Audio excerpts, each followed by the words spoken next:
He was known for his disdain towards black women, often expressing it through his social media posts. Yet, the woman he loved would ultimately be his downfall. Imagine trusting someone with your life, only for them to take it. 911, where's the emergency? Yes, oh my God, sir. I didn't mean to, man. It was an accident. We were taking the chamber. I'm not sorry that. Keep me off. On February 23, 2025, Telvin Osborne was fatally shot by his girlfriend, Hannah Cobb, in their home. It was 5:45 a.m. on a quiet Sunday morning in Burke County, Georgia. It was the kind of morning when the world felt still, wrapped in the soft hum of silence. But in the master bedroom of a modest home on 4 Points Road, that silence was shattered by the deafening crack of a gunshot. Telvin Osborne, a 30-year-old father of 4, lay bleeding on the floor, his life slipping away with every passing second. His girlfriend, Hannah Cobb, stood nearby, her hands trembling as she dialed 911. Her voice was frantic, desperate. "It was an accident," she repeated over and over. But the question that lingered was it an accident? Telvin Osborne, known to his friends as Telbo, was a man who lived loudly. He was a devoted father, a hard-working iron worker, and someone who wore his heart on his sleeve. But he was also a man of contradictions. His life was a mix of love, loyalty, and choices that would later come back to haunt him. Hannah Cobb, the mother of 2 of Telvin's children, was the woman he called his blonde blessing. Their relationship was passionate, fiery, and at times volatile. They loved hard, fought harder, and their world came crashing down in the early hours of that fateful morning. As the 911 call echoed through the dispatch center, deputies rushed to the scene. What they found was chaos. A man fighting for his life, a woman in tears, and a story that didn't quite add up. Hannah claimed she had been cleaning her gun when it accidentally discharged, but the evidence told a different story. The couple had been out that night, drinking and dancing at a local club. Witnesses would later say they seemed happy, wrapped up in each other as they laughed and swayed to the music. But by the time they returned home, the mood had shifted. An argument erupted, fueled by alcohol and raw emotion. There was pushing, shoving, and then the gun. The offenses committed leading up to the discharge of the firearm included simple battery, family violence, and reckless conduct. It is reckless to go out and get drunk and then introduce a firearm into an argument. It is reckless to engage in an argument where there's pushing and shoving going on. And those are the predicate charges for the charge of involuntary manslaughter. Telvin was rushed to the hospital, but it was too late. He was pronounced dead shortly after arrival, leaving behind 4 children, a grieving family, and a community searching for answers. Hannah was arrested 2 days later, charged with involuntary manslaughter, simple battery, and reckless conduct. But for many, the charges didn't feel like enough. How could a single gunshot, fired in the heat of an argument, be reduced to a simple accident? As the investigation unfolded, old wounds were reopened.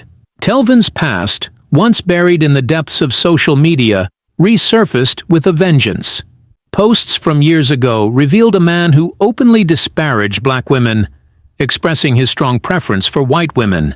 These posts, once forgotten, now took center stage, sparking a firestorm of debate.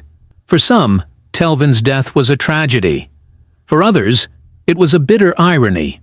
A man who spent years tearing down black women now relying on their sympathy in death. But amidst the noise, one thing remained clear. Telvin Osborne was a father, a son, a brother. His life, however complicated, was cut short in a moment of recklessness. As the pieces of that night began to come together, one thing became undeniable. This was no simple accident. This is the story of Telbo. Growing up in a close-knit household of 14 children, his mother, Shirley Ann Rackens, worked tirelessly to provide for her family, instilling in them a strong work ethic and a deep sense of responsibility. Despite the challenges of raising such a large family, Shirley made sure her children understood the importance of loyalty, resilience, and sticking together. Telvin carried these lessons with him throughout his life, becoming a man who valued family above all else. He took great pride in being able to provide for his loved ones, especially as he became the father of 4 children, 2 with his longtime girlfriend, Hannah Cobb, and 2 from previous relationships. Those who knew him best described him as a devoted father who always spoke fondly of his kids. By the age of 30, Telvin was working as an iron worker, a demanding job that required strength, focus, and determination. Although the work was tough, it was all worth it to him for the sake of his family. But Telvin was more than just a father and a provider. He was a man of contradictions, charismatic and outspoken, yet deeply loyal to those he cared about. He had a sense of humor that could light up a room and a confidence that drew people to him. But beneath that confident exterior was a man who carried his struggles, his demons. One of those struggles was his complicated relationship with identity and race. Telvin's social media presence told a story that many found difficult to reconcile with the man they knew in person. On his Twitter account, he posted frequently about his preference for white women, often in ways that were inflammatory and offensive. These posts, which resurfaced after his death, sparked outrage and debate. For some, they were evidence of internalized racism, a man who had turned his back on his community. For others, they were a reflection of personal choice, however controversial. But Telvin's relationship with Hannah Cobb added another layer to the story. Hannah, a 28-year-old white woman, was the mother of 2 of Telvin's children. Their relationship was passionate and intense, marked by moments of deep love and fierce conflict. Friends described them as a couple who fought as hard as they loved, their arguments often escalating into shouting matches. In 2021, Telvin took to Facebook to express his deep devotion to Hannah, stating how he would go to extreme lengths for her. He made it clear that he would kill for her, kill over her, and wasn't afraid to die for her. At the time, the post was seen as a testament to his loyalty, a man willing to go to extremes for the woman he loved. But in the wake of his death, those words took on a darker meaning. What began as a night of celebration would soon turn into a night of chaos, leaving one man dead and a community searching for answers. On a night of February 23, 2025, began like so many others for Telvin Osborne and Hannah Cobb. It was a Saturday, and the couple decided to let loose after a long week. They headed to a local club in Waynesboro, Georgia, where the music was loud, the drinks were flowing, and the energy was electric. Witnesses who saw them that night described the couple as happy. They danced together, laughed together, and for a few hours, it seemed like the weight of the world had lifted off their shoulders. But as the night wore on, the atmosphere began to shift. Alcohol has a way of amplifying emotions, and for Telvin and Hannah, it was no different. What started as playful banter soon turned into something more heated. Friends who were with them that night recalled hearing snippets of their argument, sharp words, raised voices, and a tension that was impossible to ignore. By the time they left the club, the mood had soured. When they arrived at their house on 4 Points Road, the argument reignited. Neighbors later reported hearing shouting, the sound of objects being thrown, and the unmistakable noise of a struggle. Inside the house, the situation escalated quickly. There was pushing, shoving, and a growing sense of desperation.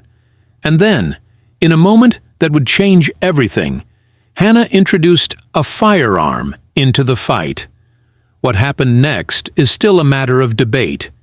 Hannah would later claim that the gun went off accidentally while she was cleaning it. But investigators found little evidence to support her story. The timeline didn't add up. The position of the gunshot wound didn't align with her version of events, and the fact that the couple had been drinking heavily only added to the suspicion. At 5:45 a.m., the sound of a single gunshot echoed through the quiet neighborhood. Telvin Osborne, the man who had once declared he would die for Hannah, lay on the floor of their bedroom, a gunshot wound to his chest. Hannah, in a panic, called 911. But as the first responders arrived on the scene, it became clear that this was no simple accident. Telvin was rushed to the hospital, but it was too late. He was pronounced dead shortly after arrival, leaving behind 4 children, a grieving family, and a community in shock. Hannah was taken into custody for questioning. At first, she stuck to her story. The gun had discharged accidentally while she was cleaning it. But as investigators dug deeper, inconsistencies began to emerge. It is reckless to go out and get drunk and then introduce a firearm into an argument. Hannah was charged with involuntary manslaughter, simple battery, and reckless conduct. But for many, the charges didn't feel like enough. How could a single gunshot, fired in the heat of an argument, be reduced to a simple accident? But amidst the questions and the accusations, one thing remained clear. Telvin Osborne was gone. His death left a void in the lives of those who loved him, and it sparked a conversation that would extend far beyond the borders of Burke County. This is the story of a night that started with laughter and ended in tragedy. In the days following Telvin Osborne's death, the story took on a life of its own.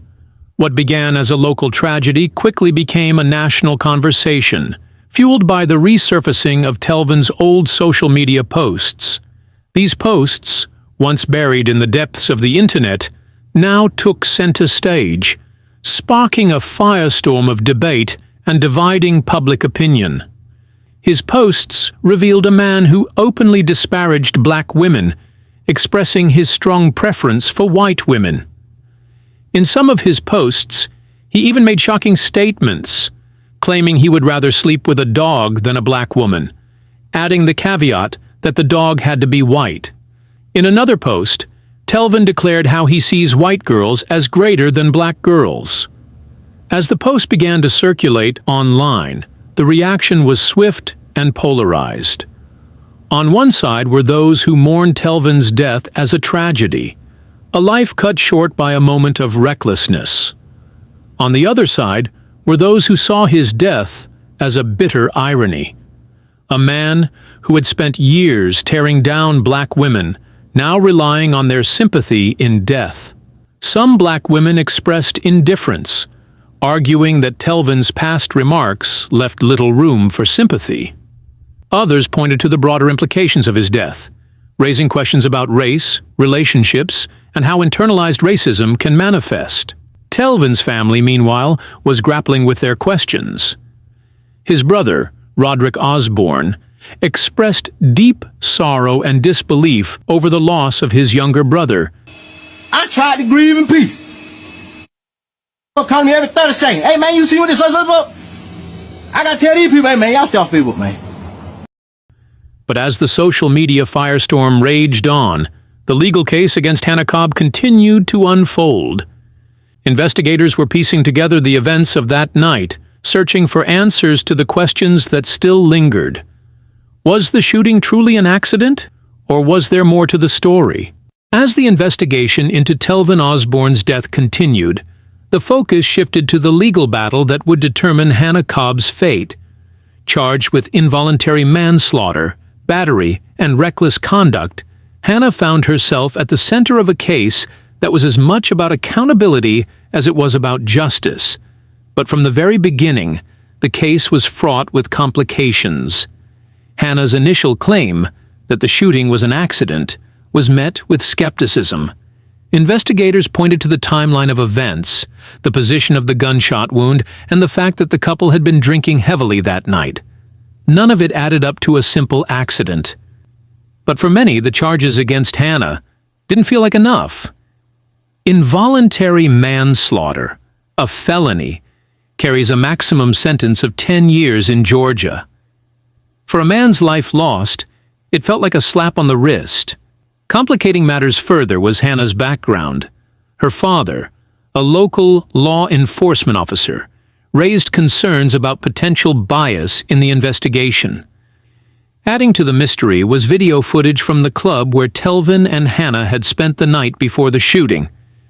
The footage showed Hannah making a gun-spraying gesture toward Telvin, a detail that some interpreted as a harmless joke, while others saw it as a potential warning sign. "It's hard to say what it means," one investigator noted, "but it's definitely something we're looking into." The story of Telvin Osborne and Hannah Cobb is one that will linger in the minds of many for years to come. It's a story of love and loss, of choices and consequences, and of a community grappling with questions that have no easy answers. Telvin's death was a tragedy, a life cut short by a moment of recklessness. But it was also a catalyst. A moment that forced a community to confront uncomfortable truths about race, relationships, and the ways in which personal choices can ripple outward, affecting countless lives. For Telvin's family, the fight for justice continues. They have vowed to keep pushing for answers, to keep his memory alive, and to ensure that his death was not in vain. As for Hannah Cobb, her fate remains uncertain. The legal battle is far from over, and the questions surrounding that fateful night remain unanswered. But one thing is clear: the story of Telvin and Hannah is far more than just a true crime case. It's a reminder of the fragility of life and the weight of our choices. If you found this story compelling, don't forget to subscribe and hit the bell icon for more gripping true crime content. And as always, let us know your thoughts in the comments below. Until next time, stay curious, stay informed, and remember, every story has a deeper truth waiting to be uncovered.